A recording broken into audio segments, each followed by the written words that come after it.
Tu veux à tout prix échapper à la douleur ou à l'angoisse, mais plus tu luttes pour te libérer et plus tu vis cette souffrance. Si c'est oui, alors dans cette vidéo, je vais t'expliquer ce phénomène et la solution pour mieux affronter ta réalité. Mais avant, je t'invite à t'abonner si tu ne l'as pas encore fait.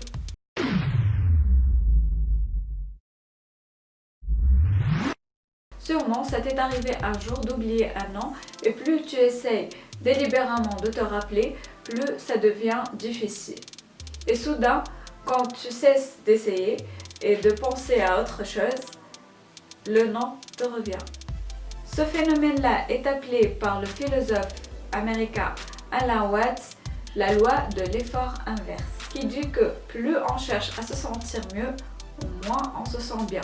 Parce que, d'après Alan Watts, vouloir quelque chose renforce le sentiment de manque et le désir engendre l'insatisfaction.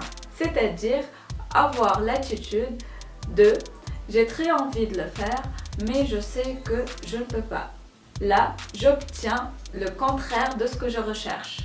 D'après lui, chaque fois qu'il y a un conflit entre la volonté et l'imagination, non seulement nous ne faisons pas ce que nous souhaitons, mais nous faisons tout à fait le contraire. Plus on veut être riche, plus on se sent pauvre. Plus on pense « je le veux », mais l'imagination nous dit « tu le veux, mais cela ne sera pas », on obtient alors le contraire de ce que l'on voulait.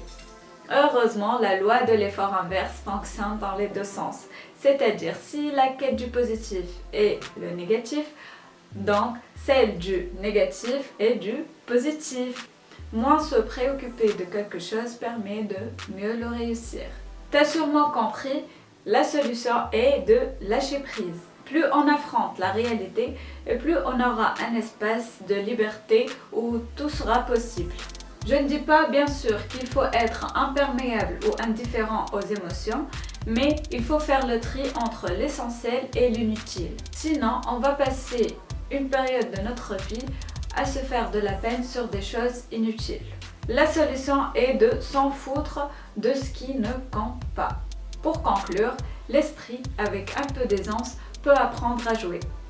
Et comme a dit Alan Watts, la vie nous plonge malgré nous dans l'inconnu et vouloir résister est aussi vain et exaspérant qu'essayer de nager à contre-courant dans un torrent déchiré.